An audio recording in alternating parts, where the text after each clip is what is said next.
Bismillah, alhamdulillah, salatu wassalamu ala rasulillah sayyidina maulana Muhammad bin Abdullah wa ala alihi wa sahbihi wa man walah ma ba'du. Alhamdulillah al-mukarramun muhtaramun hadratul habaib. Ada orang tua kita, alhamdulillah, Habib Muhammad Al-Habsyi. Mudah-mudahan Allah panjangkan usia beliau dalam sehat wal afiat, Allah kabulkan segala macam hajat, Allah jaga beliau zahir batinan, dan mudah-mudahan kehadiran beliau di tengah-tengah kita menjadi sebab turunnya rahmah barakah, amin ya rabbal alamin. Begitu juga ada Habib Agil As-Segaf, mudah-mudahan Allah panjangkan usia beliau dalam sehat wal afiat, Allah angkat derajatnya, Allah kabulkan segala macam hajat dan cita-citanya, dan mudah-mudahan apa yang menjadi harapan dan keinginannya dikabulkan oleh Allah Subhanahu wa taala, serta kehadiran beliau di tengah kita menjadi sebab turunnya rahmah, amin ya rabbal alamin. Begitu pula orang tua kita, para tokoh, para alim ulama, ada orang tua kita Abah Badruddin, kemudian ada Haji Salim, kemudian ada Ketua Masjid Nurul Islam Bapak Ahmad Junaidi. Mudah-mudahan semua orang tua kita dipanjangkan usia dalam sehat wal afiat, Allah jaga beliau semua dimanapun berada, dan mudah-mudahan kehadiran beliau di tengah kita menjadi sebab turunnya rahmah barakah, amin ya rabbal alamin. Dan juga para hadirin hadirat, para tamu baginda Nabi besar Muhammad SAW, Jalsatul Lailatul Jum'ah malam hari ini, mudah-mudahan tidak kita keluar dari sini kecuali dosa kita diampunkan oleh Allah, derajat kita diangkat oleh Allah, hajat kita dikabulkan oleh Allah. Yang sakit diantara kita diberikan sehat walafiat, yang belum punya istri diberikan istri yang salehah, yang belum punya suami diberikan suami yang saleh, yang belum punya anak keturunan Allah berikan anak-anak yang lucu-lucu yang saleh-salehah. Allah jadikan anak-anak kita anak-anak yang berbakti kepada kedua orang tuanya, yang bermanfaat bagi agama, bangsa dan negaranya. Dan mudah-mudahan untuk semua pengurus Masjid Nurul Islam, juga yang membantu kelancaran Jalsatul Jum'ah, juga kita yang hadir malam hari ini, mudah-mudahan Allah kayakan kita semua dengan harta yang melimpah ruah, yang barokah, yang manfaat, yang tidak susah, tidak sulit mendapatkannya, tidak pusing menghabiskannya, tidak dihisab di hari kiamat. Dan mudah-mudahan Allah wafatkan kita semua dalam keadaan husnul khatimah, akhir untuk afiat. Juga Allah berikan kemenangan bagi saudara kita kaum muslimin dimanapun berada, khususnya mereka berada di Palestina, di Kashmir, di Rohingya, di Afghanistan. Mudah-mudahan Allah berikan mereka semua kemenangan, keafiatan, amin ya rabbal alamin. Hadirin hadirat yang dimuliakan oleh Allah Subhanahu wa taala, alhamdulillah kita sudah diberikan taufik hidayah oleh Allah Subhanahu wa taala sehingga kita mampu berkumpul bersama-sama. Ini merupakan suatu kenikmatan yang agung. Habib Muhammad bin Idrus, kalau tidak salah, atau Habib Idrus bin Umar Al-Habsyi, beliau pernah mengatakan, saya lupa pastinya, tapi kurang lebih beliau mengatakan, dza syuai'at tusra la tuba'. Perkumpulan-perkumpulan semisal ini, kata beliau, merupakan perkumpulan yang harus didatangi, tidak bisa dijual belikan.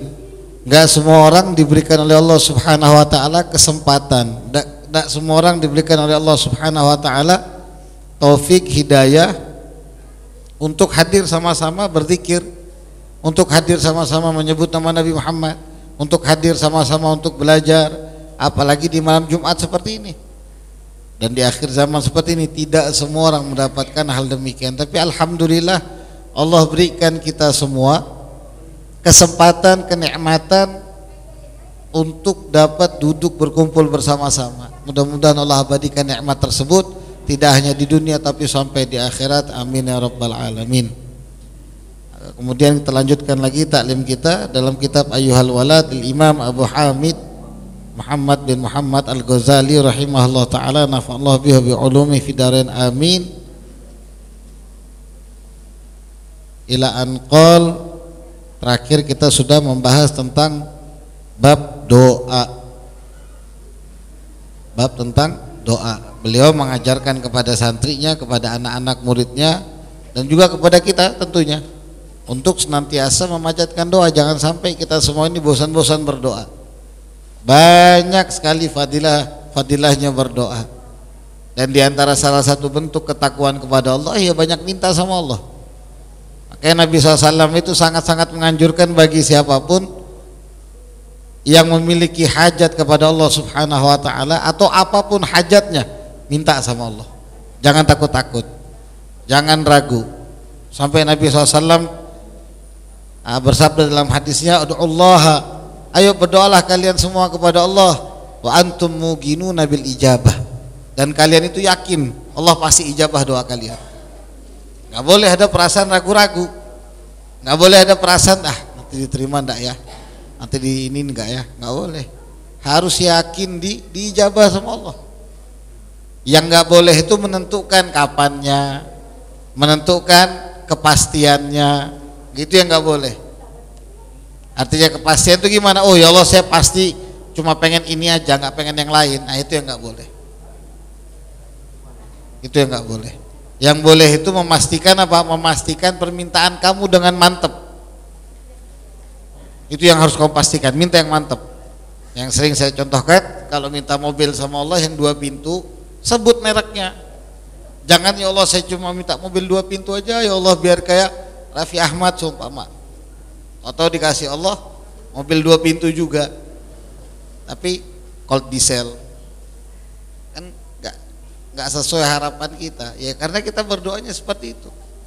Maka minta sama Allah, ya Allah saya minta Ferrari seumpama, saya minta Lamborghini, saya minta ini, saya minta itu. Sebutkan, sampai dianjurkan kita walaupun tali sendal kamu yang putus itu minta sama Allah. Minta sama Allah gantinya, minta sendal yang lebih bagus, minta uang untuk beli sendal, minta ini. Saking pentingnya itu berdoa. Wa alamu, kata Nabi SAW, ketahuilah Allah la yastajibu du'an min qalbin ghafilin lahin sahin. Dan ketahuilah sungguhnya Allah Subhanahu wa taala tidak mengijabah doanya seorang hamba yang hatinya itu dipenuhi dengan kelalaian, senda gurau, bermain-main. Dia mintanya sama Allah kayak ngetes saja. Oh kata Habib mau disuruh doa, udah minta aja, ya Allah saya besok kawin. Nah ini nggak bakal didengerin sama Allah kalau cuma main-main begitu. Minta bener-bener, minta bener-bener sama Allah, jangan main-main. Makanya kalau khususnya di majlis-majlis, kalau sudah waktu berdoa, seumpama ini bisa, jangan sibukkan dengan yang lain. Paling tidak minimal perasaan hadirnya hati, fakirnya kita, miskinnya kita kepada Allah itu terasa. Minimal, walaupun mungkin sambil ngantuk-ngantuk, amin, seumpama. Kadang kan namanya doa-doa itu kan di akhir-akhir, selesai semua kegiatan, harapan kita tadi apa? Semua tadi itu diterima oleh Allah Subhanahu wa taala. Hakata. Jadi harus punya keadaan hati yang yakin. Jangan ragu-ragu, minta apa aja sama Allah. Bahkan saya sendiri alhamdulillah, saya minta nikah waktu itu, saya minta seorang wanita. Saya ngomong waktu itu, saya tawasul waktu masih di Zambal di Tarim. Saya minta ya Allah, ini barokahnya para aulia yang ada di Zambal.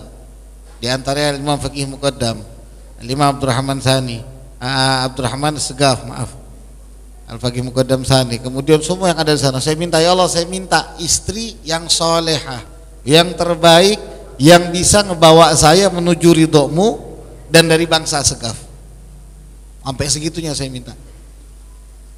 Oh subhanallah, begitu pulang pengen nikah, sempat dekat sama si fulana, sempat dekat sama si ini dari marga Al-Idrus, dari marga Al-Habsyi, Al-Atos, Maula Khela dan lain sebagainya. Semuanya batal.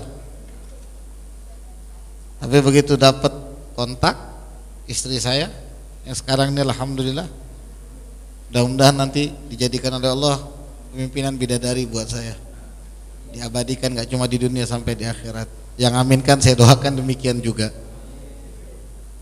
Alhamdulillah, tanpa ada ibu, tidak ditanya berapa gajimu, tidak ditanya bagaimana, bahkan mertua tidak tanya, memang kamu pernah ke Yaman enggak? Sama sekali tidak. Datang ngobrol, saya minta, beliau tanya, ada beberapa hal, kami jelaskan, kami jawab, diterima.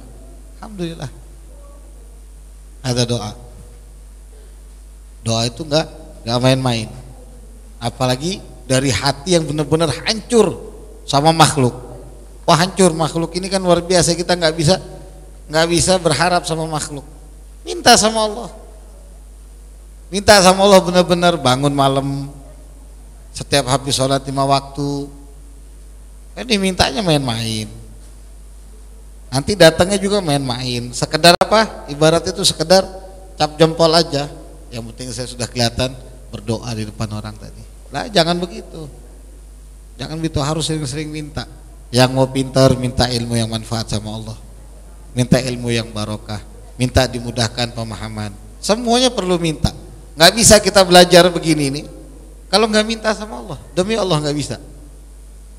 Di pondok itu diajarkan setiap habis subuh tuh ada beberapa doa atau wiritan yang dibaca agar memudahkan pemahaman. Tuh, minta dulu.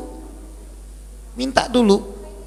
Habis itu nanti diajarkan lagi beberapa doa biar dimudahkan rezeki. Subhanallah, alhamdulillah. Saya belajar tidak pernah kekurangan uang. Alhamdulillah. Di pondok diajarkan lagi macam-macam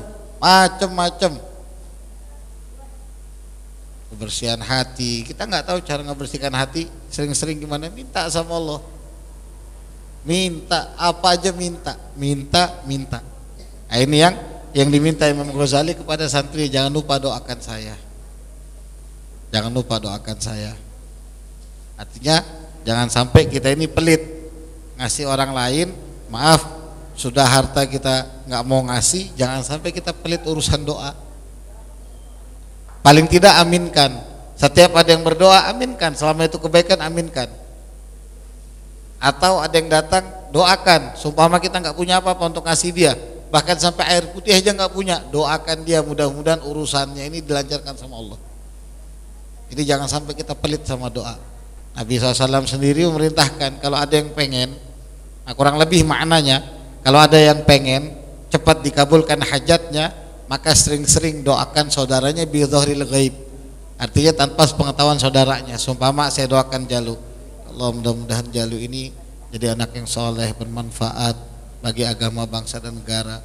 Kemudian mudah-mudahan Allah kayakan Jalu dengan harta yang melimpah ruah, yang barokah, yang manfaat. Yang Jalunya nggak kesusahan, biar tetap hadir di majelis, biar bisa terus bantu, nggak pusing juga ngabisinnya, nggak dihisab di hari kiamat. Tiap malam doakan begitu untuk Jalu tanpa sepengetahuan Jalu. Nah itu katanya malaikat, walaka mithla dzalik, dan untukmu seperti itu, kata Nabi SAW. Kemudian selain itu apa? Allah akan memberikan kepada yang meminta untuk saudaranya tadi, duluan buat dia baru saudaranya. Orang-orang dulu itu banyak yang suka ngedoakan orang lain duluan sebelum dirinya. Tapi ya kalau kita minta untuk diri sendiri dulu, minta seperti ampunan untuk diri sendiri dulu. Yang hal-hal yang jelas tidak pasti seperti keselamatan, belum tentu kita meninggal dalam keadaan husnul khotimah, itu minta sama Allah, minta diampunkan dosa dan lain sebagainya, baru doakan orang lain. Kata yang bagusnya. Naam. Kemudian kita sudah sampai di kalimat doa umminal lutfi anfa'ahu wa minal fadli a'adabahu, dan daripada kelebihan-kelebihan atau keutamaan-keutamaan berikan yang paling murni, yang paling bersih. Itu terakhir sudah kita bahas. Kemudian wa minal lutfi anfa'ahu, dan daripada kelembutan, bimakna latufa lutfan rifqun, kelembutan. Wal latif al birru bi ibadihi al muhsin ila khalqihi bi isalil manafi' ilaihim bi rifqin wa lutfin. Yang dimaksud di sini kata syarihnya yaitu berbuat baik kepada hamba-hambanya, kemudian berbuat baik juga kepada seluruh makhluknya dengan memberikan manfaat-manfaat kepada mereka dengan kelembutan dan dengan kebaikan. Sering kalau kita dengar orang-orang dulu itu atau orang soleh, guru-guru kamu itu selalu berdoa seperti minta diwafatkan. Ya Allah bi husnul khatimah fi khairin wa lutfin wa afiyah. Pasti ada kelembutannya fi lutfin, agar wafatnya husnul khatimahnya itu mungkin sakit saja di kamar, enggak yang aneh-aneh. Karena husnul khatimah masalah ada yang berangkat, naudzubillah, ada yang berangkat ke majelis kemudian ketabrak mati di tempat, ini husnul khatimah, tapi tidak lutuf, kan tidak enak dilihat.